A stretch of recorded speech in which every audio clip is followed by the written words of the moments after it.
Hey guys, we're back with another episode of Find Your Film. We actually just taped a mini segment with our close friend and cinematics group member Angie Clark. We talk about the Elia Kazan film, wonderful film, Wild River, which she purchased over at Entertainmart. Thanks to Eric Holmes and his occasional giveaway that he does. Eric Holmes, when are our listeners going to get some more of those wonderful cool card gifts that you? When are they coming with? When are you coming in with the heat with those $25 gift cards? Coming soon, Eric Holmes? Betty, soon. Betty, soon. I mean, actually, we could probably do it next week if you want. Okay, we'll see what happens. No, I'm not. Hey, you know what? I say this in the mini segment. It's not a joke. As a now crypto addict, I'm never going to force people into buying things because I am all tapped out when it comes to the coin. But you know what? Enough of crypto. Enough of the whole Entertainmart. Enough of Wild River. We're gonna get to that. Here's the thing about this episode, Eric Holmes. You made a bold declaration via our messages. What did you want to tease our listeners regarding the strength? Hopefully, the hopeful strength of this episode. What are you loving about it? As far as the movies we're covering today, at the very least, the three main features, it's gonna be a hard one to top. We have three fantastic movies to talk about. So I'll just show my cards. We got three damn near masterpieces to talk about. Three classics to talk about. Oh, you said three damn near masterpieces, and then you anteed up and you said three masterpieces. Bruce Perky. When I think of masterpieces, I only think of three masterpieces. The Painted Bird, number one. Number two is The Painted Bird, and number three is The Painted Bird. Bruce, you forgot Tenet, but we got Tenet. I'm sorry, Bruce. Okay, Bruce Perky. Are these near masterpieces, or are they masterpieces? All three of them. What do you say? What? There's some really good movies going on here. I would agree. I think we're masterpieces. Maybe. Well, one of them for sure.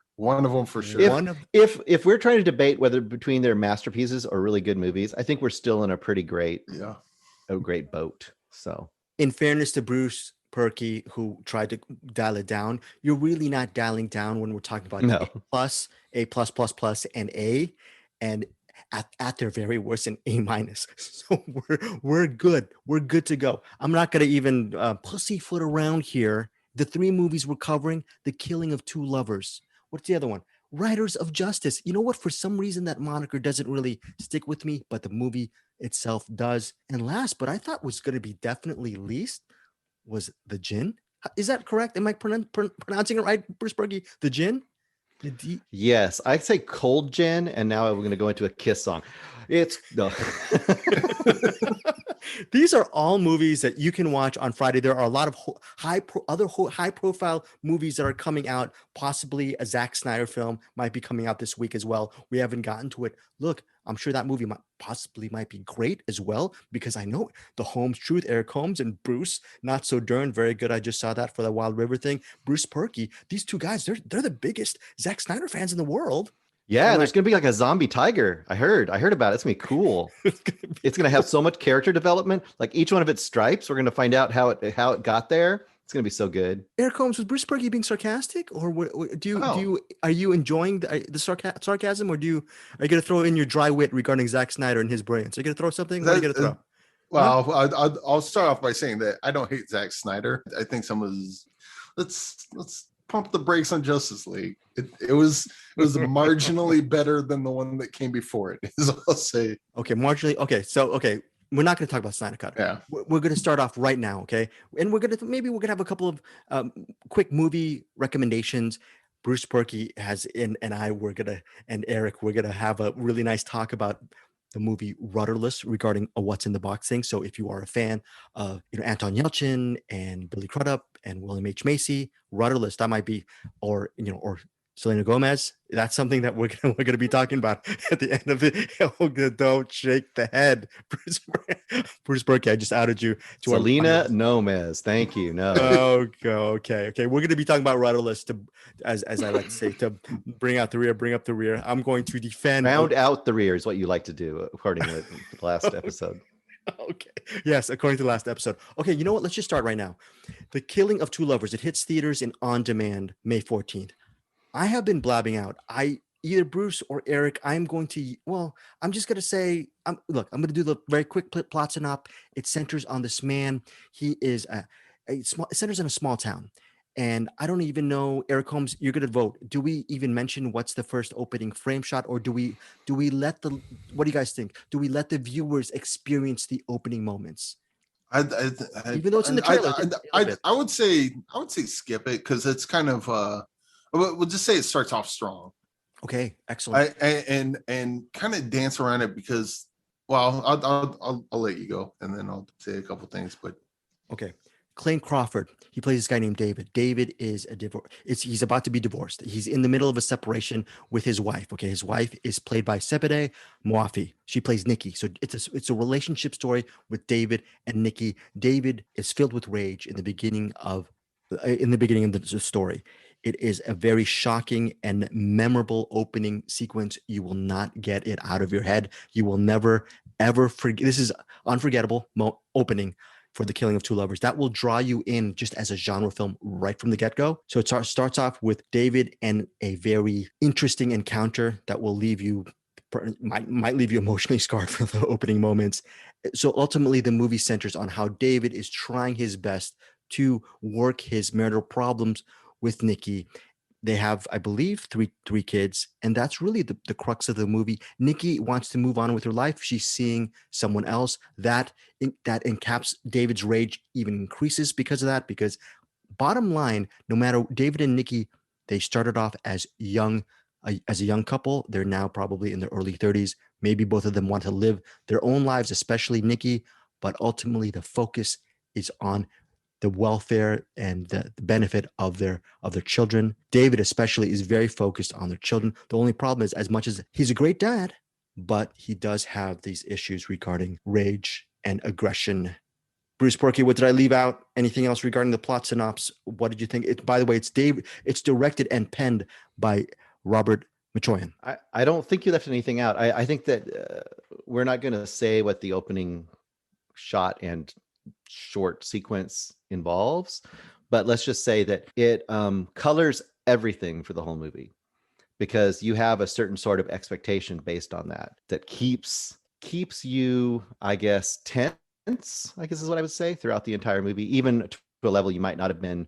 It might have grown to that level, but you wouldn't start at that level if it didn't start the way this movie starts. I was struck by a few things. So you talk about him, dealing with his rage and their relationship and all this. And I think what it really does, it's interesting, is that, first of all, this movie is very, very grounded. It is not stylized version of relationships. It doesn't, it seems very realistic. And instead of, I guess what I would describe as this, he is in that situation where he is kind of balancing this kind of quote agreement that they have. They're kind of in a separation, but he thinks that the separation is so they can work on things, but yet they're allowed to date other people. But when that actually starts to happen, how his inability to actually deal with the reality of that changes things. And I think all of that is done very subtly and very almost bleakly honest, And the other thing I'll bring up, and I'll stop talking, but I'll bring up something else that I thought was really interesting about this. A couple things are, the director will do things where he'll shoot certain scenes where it seems like he just literally has the camera locked down,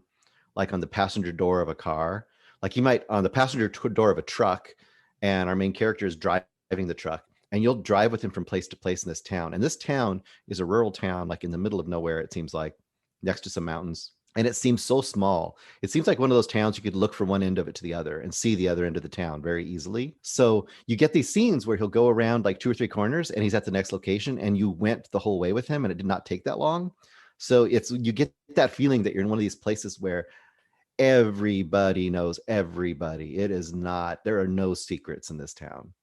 That's kind of the impression I got. And that just kind of adds to this kind of crucible that you're stuck in with them. Regarding impressions, Bruce, and I want to throw it to you, Eric, the movie shot in a 4:3 ratio, which was recently used in a couple of years back in The Lighthouse. What did you think of that style right from the get-go? Do you think we needed it? Did you like it along with the other kind of just visual style of the movie, or the choices?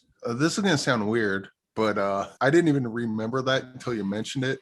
In my mind, this movie was shot on widescreen, but probably because it's set, in a pretty much flatlands. You know, the mountains are in the background, but yeah, I remember this movie as being in widescreen, which it clearly isn't. But Wait, for some reason, that's Bruce, did you notice that? Am I completely wrong about this? No, I noticed it.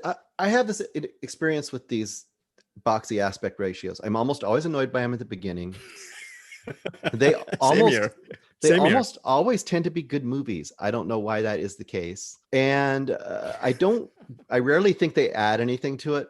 But as long as they do what they did to Eric, which they did to me too, it's like where I basically forget about it after a while. I'm like, okay, cool. You know, it's good. Yeah, right? I forgot about it. I was like you. I go, okay, here we go. And then I forgot. But Eric, what didn't you forget about this movie and what made it? We're talking about masterpieces. What about this? What worked about this movie for you? Why did it work? How did it work? the aspect ratio didn't really come into play with me. I think I noticed it at one point, but I didn't even really remember it until you just brought it up just now, not previously. Jeez, Bruce, did you notice this? Or am I completely wrong on this whole 4-3 aspect? Am I completely wrong on this? I totally noticed it and I totally didn't care. So no, it was fine. I mean, a lot of times I see this and it bothers me at the beginning and I'm like, why? We never need a boxy ratio ever. And then I get about 10 minutes of the movie, I forget it's there and I'm like, it's a great movie and I don't care. So would I like some of these movies to be widescreen? Sure. Does this movie need to be widescreen? Probably not. It's such a close personal movie that it works totally fine. And I don't think it detracts or adds anything. It's just a choice. Well, Eric Holmes, you were the first person to actually lay down the gauntlet by saying this movie is a masterpiece. What makes The Killing of Two Lovers a masterpiece for you? And was it the one out of the 3 movies that you said one is a definite masterpiece, or am I wrong about this? This one would be a near masterpiece. Okay.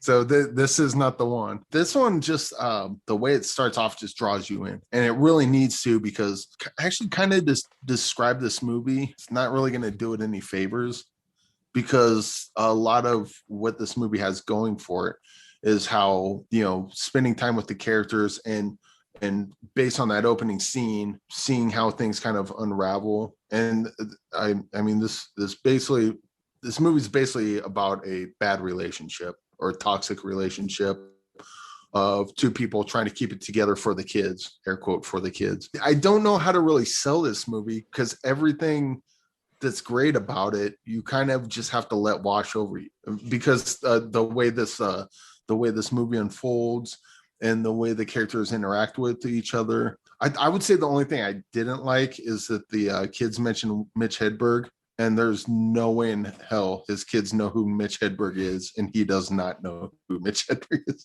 Yeah. But that part seemed a little writerly. It's hard to explain without directly referencing that beginning, because it kind of reminded me of The Shield, the TV show The Shield, because everything that happens in The Shield hinges on that, what happens at that very first episode all the way to the very end, you know. And this kind of does a similar thing, where the thing that happens at the beginning just kind of propels the rest of the movie, and you got a bunch of fun characters, you know, fun that was the wrong word, but you have a bunch of great well-written characters, and the way they interact, everything seems honest. And the ending that I also can't talk about. Geez. What do you want to say about the ending? I mean, what is your gut reaction regarding the ending? The ending is fantastic. Yes. That was my gut reaction. So there's a thing that happens at the end, which just like the beginning, triggers another set of events, but like the last scene before the credits roll. Oh yeah, not at all where I thought it was going to go, and because it's almost like this movie's just building and building and building, and then it ends perfect. Like, I would never in a million years think to end a movie like this. And maybe some people will watch it, and maybe I'm overhyping it, they'll watch it and be disappointed, but this is just one of those endings where once it ended, I got chills, and I'm like, oh, this movie's fantastic. I fucking love it. I just love everything about it, except for the kids liking Mitch Hedberg, because there's no way in hell they know who Mitch Hedberg is. But you know, in fairness, though, I mean, I'm not saying you don't know anything about kids, because you take care of kids yourself. I take care of my niece. I remember 4 or 5 years ago, I was at a flight to New York. I don't know where I was going. I think it was New York, and I had no idea how to operate the app driven thing in front of me, the menu. And this 4-year-old girl sitting right next to me just started doing all this thing, and she looked like friggin' Bill Gates next to me, just doing everything with the apps, showing me all of the. So I'm just saying, kids are really smart. Either kids are really, really smart, and I don't know, maybe they do. I don't know. Bruce, do you think they might have, the Mitch Hedberg thing was out of place, like Eric says, or do you think there's a shot? Maybe there's like a little shot these kids know who Mitch is, and maybe they or not, or is it rightly like Eric was saying? What do you think? What do you chime in? Come I on. guess I didn't think about it at the time, but I agree with Eric. I think that is a little a little far fetched, unless somehow another adult that he didn't know about introduced them to Mitch Hedberg. That's like the only way I could explain it. But that's like writing backwards to make it fit. You know what I mean? So we have nothing. We have nothing to tell us that's the case. But that's once again, it's beside the point, kind of. So yeah. Just to put a button on this, I'm not saying the kids wouldn't know who Mitch Hedberg is. I'm saying if they know who he is, the dad also knows who he is. Fair. But anyway, that's talk about not important at all to the movie. No, it really isn't. You know what? These are, there's, getting into the weeds of a movie like this is fine. You can really get into the weeds with this. But look, I consider this is a masterpiece for me. The 4:3 aspect ratio, like Bruce was saying, it boxes you in because throughout the entire narrative, by the way, this movie is less than 90 minutes. I think it's 82, 83, 84 minutes. You are just a stress ball throughout most of this movie because when you're locked into that box and you're locked into the head of David, by the way, David, we talked about he's filled with rage. He's also filled with love. He has a really cool, dry wit repartee with his father who's sickly. There are some lighter moments in the killing of two lovers. This is a very layered experience, but you will be stressed up until this, when we talked about the memorable opening. The ending is holy crapola. It's just as good as Eric Holmes was describing. This whole movie to me is, for me personally, this is a 5 out of 5. This is a perfect movie. And then if there are any flaws, maybe we can get into the weeds, but overall, just great performances. This is a movie that I can't wait to watch again. Bruce Perky, your just overall thoughts on masterpiece, near masterpiece, or just excellent, whatever. Yeah, no, I'm right with you guys. This is very, very, very good movie. This is, it is right on a level close to masterpiece. I guess this is one of those movies. We were talking about the Pawnbroker on our director spotlight with Sidney Lumet. Thank you, Bruce Perky. One of the comments that we had about that movie was it was great, but I don't know if I want to be with this character again. I don't know if I want to watch it again. This is almost one of those kind of movies too, where it's like, it's so truthful and so harrowing emotionally in a lot of ways that do you want to go through it again? Maybe. But is it the kind of movie like you might think of something else as a masterpiece? You might give it that extra level because it's something you just love to watch again. It's a world you want to live in. And that might be that extra sauce that this doesn't quite have. But that is personal taste, right? I just want to reiterate, too, that final act is incredible. And one of the things I want to also bring about this movie does, the writing of this is so good about this thing about how when you are in a relationship or in a conversation and people know how to push each other's buttons and they trigger each other and they don't know how to stop themselves, and how a fight will escalate in this movie. The way that he escalates things it seems so truthful, and you're just all the way through. You're just like, no, don't do that. No, you're gonna send the kids away now. Oh, no, that's worse. And then no. And it's like all the time you're seeing things happen. And you're just like, oh crap. And I want to point out other things because there's these two layers going on with his main character, because he's, he's the awesome father, but you also have this level of tension with him where you'll have little scenes that really seem innocuous. Like he's loading this, he's kind of having a semi-argument conversation with his ex-wife, maybe. And he's loading this punching dummy into the back of his truck the whole time. And just little scenes like that. But then when that scene pays off, it's like, wow, that just, it's a level of detail that enriches the movie and it allows you to see the scenes with levels and levels and levels. I think it's really excellent. I'm gonna put a button on this, Eric Holmes. I rarely swear, but was the two words "holy fuck" or "holy shit"? Did that cross your mind during one of the moments in the final act? Yeah. A Yeah. couple times. Yeah. And the weird thing is when the thing happened, I didn't know it was gonna happen, but when it did, I was like, of course, that's what's gonna happen. Yep. Like that's what.